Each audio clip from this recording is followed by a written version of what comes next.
Well, seems so to me. I just came back from painting. I'm in the Cowboy Cabin. I'm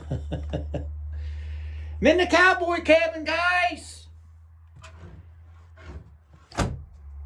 And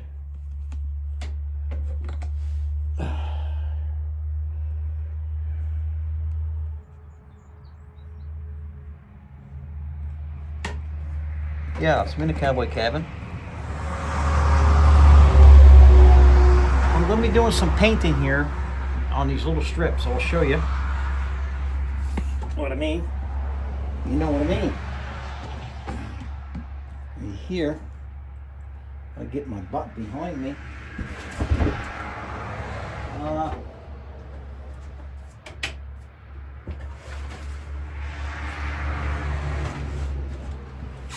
Stand up here. You guys see? Oh yeah, we're good.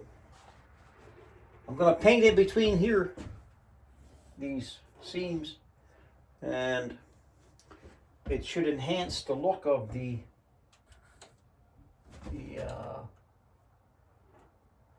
rest of the wood, in my opinion.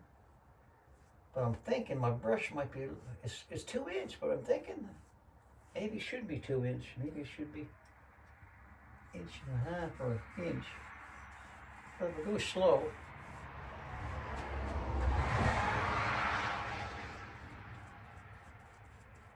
I think it might be okay. You know what I mean? I picked up a really good rifle last night. I traded my over and under. I had an over and under Savage. Had an over and under Savage, 22 Magnum and a 20 gauge. And I had a customized leather from the maker. Goes on stock out of leather and stamped and stuff, and has a place to put the 22 Magnum bullets and in a 3-inch Magnum 20 gauge shells. But I don't know, I thought I wanted it. I had it for quite a few years, and I wasn't using it. Nice gun, but I wanted a rifle, a deer rifle. I didn't have any since my brother got mine from me years ago, and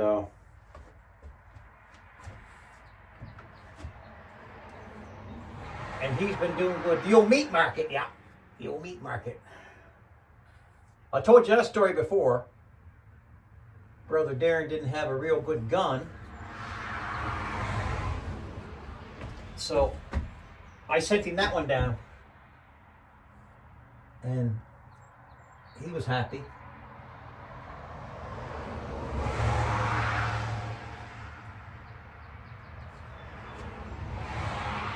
Anyway, so he's got the meat market, which is cool. I like that.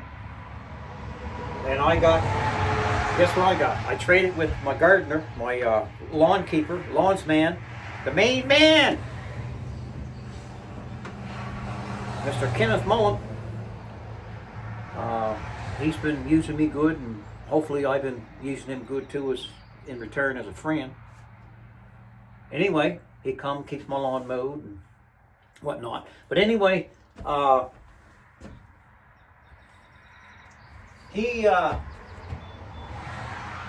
went and looked at his guns one time.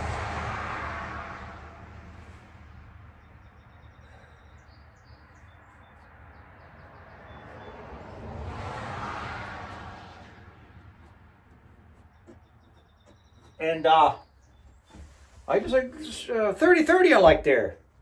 It's what the frick is that called now? Glendale or Glenville or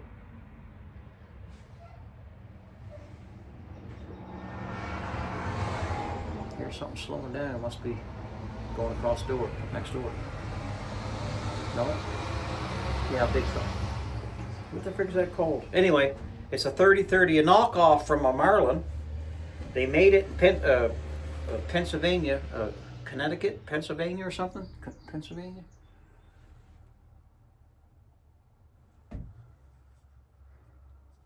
Massachusetts. Anyway, you know where the guns are made there. My memory's not good. Anyway, so I made a trade, giving boot, and I wanted just a good old 30-30, an old bush gun, you know what I mean?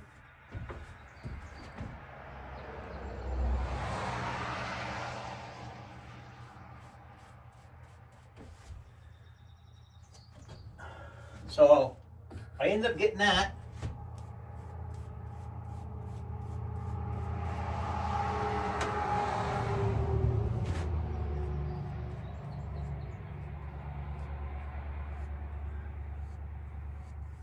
And I think it's a good thing.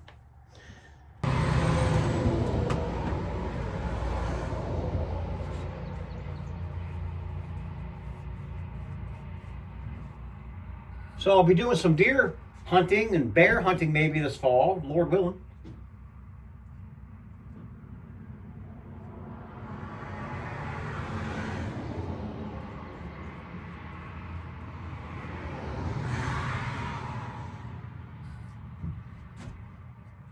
And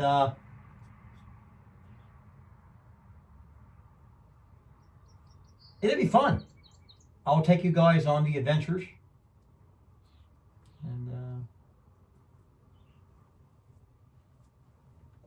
And it'll be a fun thing. It's pretty. It's got got a big buck on each side of it.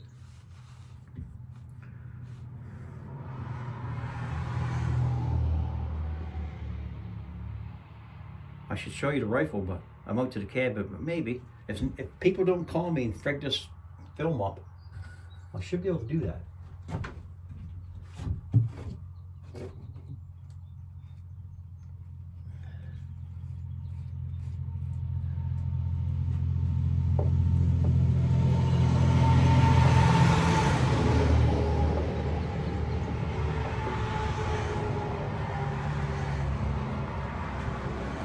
Yeah. Glenfield 30A. Probably made, it was so successful making the 336 Marlin, I think, lever action, that there was a demand for it. So I guess the story is that the big companies, big stores would sell that and make good money. And the mom and pop stores, they couldn't sell them guns. They had to make mark up a little bit more so they can survive. But the big companies could sell so many and charge less, $150 less. That's what I was told.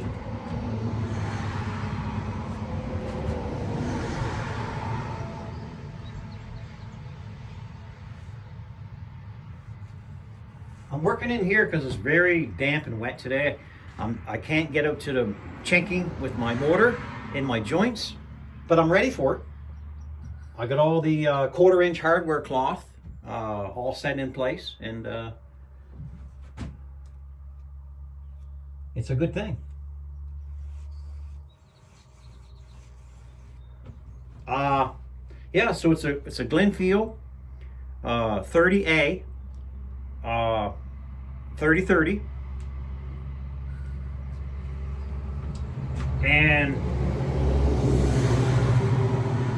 Kmart might have sold them, right? Kmart?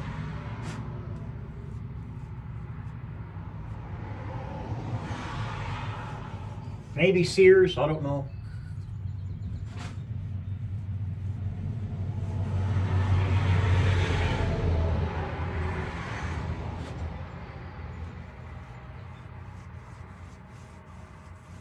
But it's a nice rifle. It's got a scope on it and everything.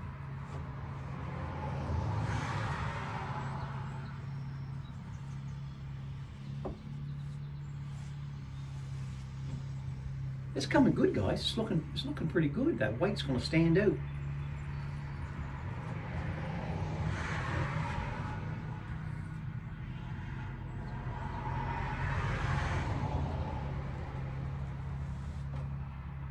I should really go to town, to the bridge, Weymouth Bridge and buy a small brush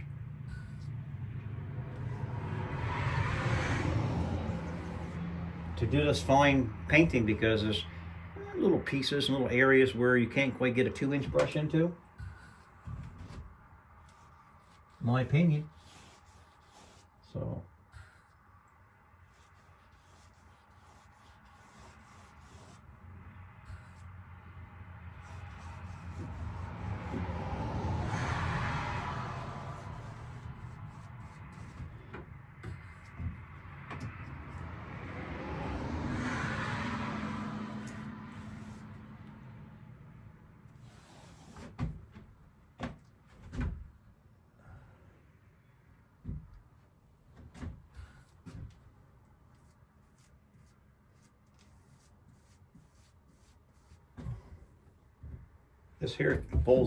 this here folds down to a bed. This here folds down to a top bed for young adults or youngins.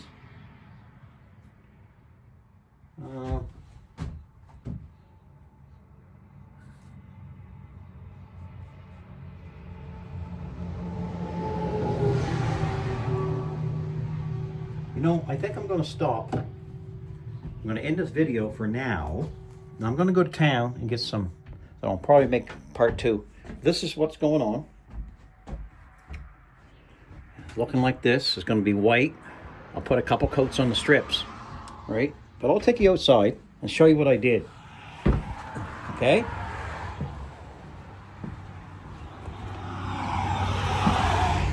Show you what I did here. This is called getting ready for chinking, part of chinking, but this 1/4-inch mesh here, and I put a 5/16 by 5/16 piece of wood to set in the center. Brings out, so there's a void here and a void there. With the mud, you get the mud, you know, perfectly moist, that it goes in there and goes all in these joints, and it holds like a bond and doesn't let go. And here's what it looks like when it's done. Right? This here comes down, set back about 1/4 of an inch. It's called canting. When water comes down, water will cant, which means it goes back inside, and then it would come down. So that's what it does. Water just don't drip. Water cants. I mean, some drips, but a lot of it cants. When it hits there, it comes down, runs there. And the boss man, I had a real good smith man, Craig Gable. I said, what do you think, Craig? He said, that's really good. He said, I couldn't do it any better, and he's been a smith man all his life. It's my first attempt. I just took my time. Anybody can do it, guys. And this is planking, and it's got the mud between it. And here, where I left off here, these 2 pieces here, I run out of hardware cloth at the time. So I could only mud what I had. So what happens is, when you restart, you take a spray bottle, if it's dry, right? I don't do it today, it's too wet, but you spray it, moisten it up a bit, then you purge it again, and you do the same as this, right? Make sense? And that's what you do. And don't that look good when you stand back and look at it? It looks good, guys. Doesn't it look good? It's a beautiful thing, in my opinion. You know what I mean? Now, I put the hardware cloth, I caulked in here, put that 5/16 ribbon of wood through it, make the void. This is going to be all burnt. That's going to be all burnt. And then I'm all ready for chinking with the mortar.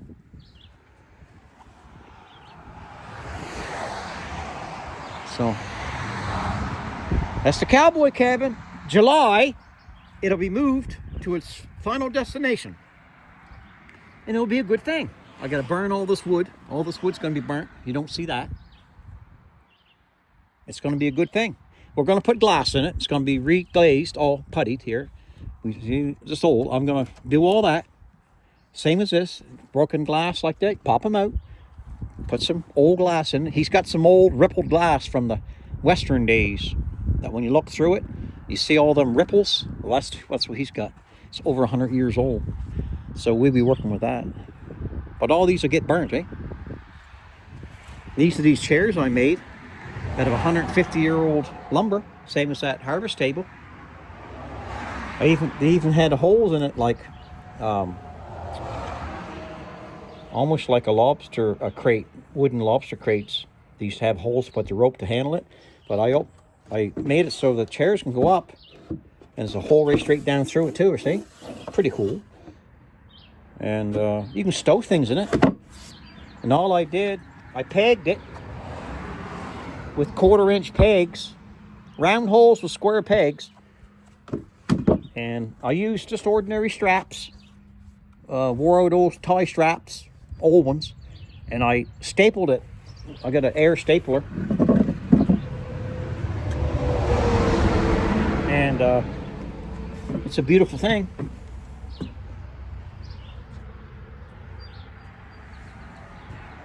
Some of you guys might not know, this is a tree, and the tree grew like this, and I cut it off of one of my sticks, and I built a hemlock 4-inch by 4-inch framing with a tray there. So when they wash with a basin, old school, they'll wash up, they'll sluice it outside, whatever they want to do, and they'll set the basin down in there. And I mean, they could play cards here, or some people could have this for a table, some guests. Well, this here's the heritage. All these chairs, it's the same way. 150-year-old. He's even got a shingle nail there, I left in there, flat shingle nail. And all this black is square nails, iron square nails from 150 years ago. Same as this table. They're all square iron nails. And I got an apron all around here. This is like an apron. And this here's a apron, but look at this. It's a drawer for you putting your dishes and your silverware. So that's looking good already. And it's a good thing. So I'm doing good. I for myself, I'm apparently it seems like I'm losing weight. I'm feeling better.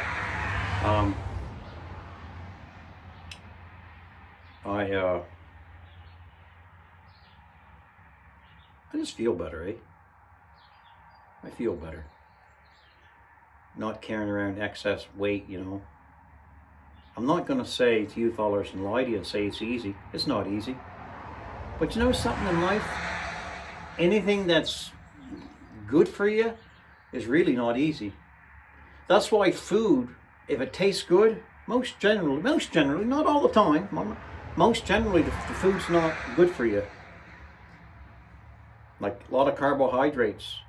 Man, don't ice cream taste good, and pizzas and watermelons and all this stuff. Like you say watermelons. Well, watermelons, a lot of fruits and vegetables is cloned. It's you ever notice when we was younger, the food, like the fruits, was sweet but not really sweet?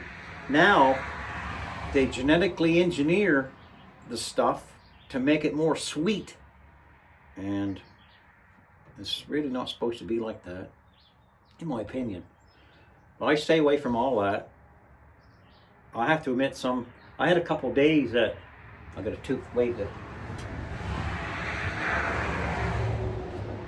he never saw me. Oh, well. I had something low.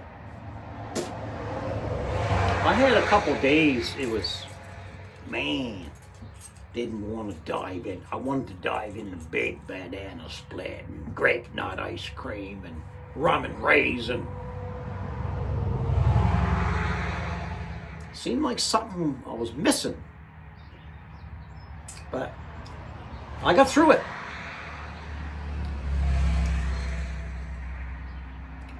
So I'm all the better for it. It's like a hurdle. It's like a hurdle you're going through.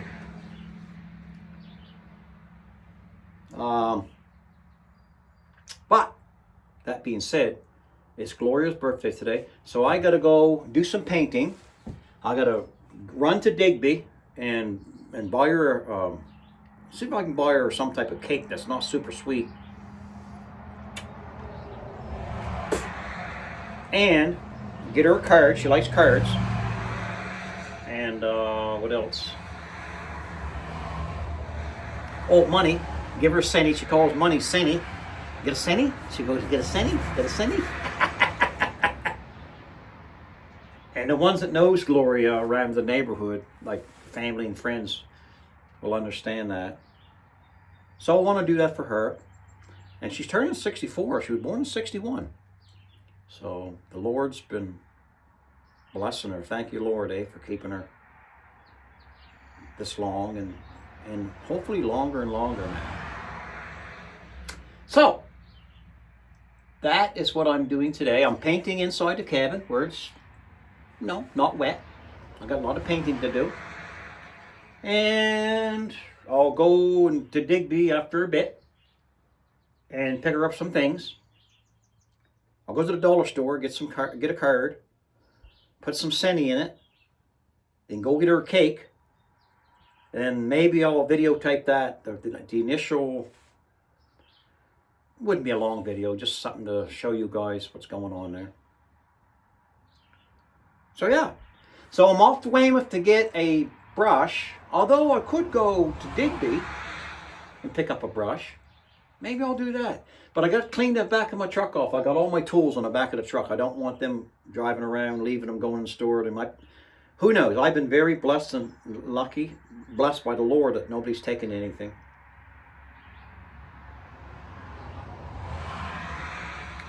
But I got to clean my truck off, run to Digby and get that done. It's 8:45. I want to paint more, but I'll paint when I get back. So that's what I'll do. I'm going to do that. So I want you guys to smile when you meet people. Just try it, eh? And not everyone's going to smile. We know that. But you just might smile on that person that is going to throw it all away. And you make them change their mind. You know what I mean? So that's what I try to do all the time, is smile and be happy. And I can understand person can't be happy like all the time. But in public, I think a person should. I mean, I think you should do it all the time, but we're humans, so we have our downtime. We have our time that we just kind of relax and breathe and go, man, this is pretty cool, eh? Life is cool. And life is what you make it. Life is how you make it and what you make it. So smile. And the world will smile with you.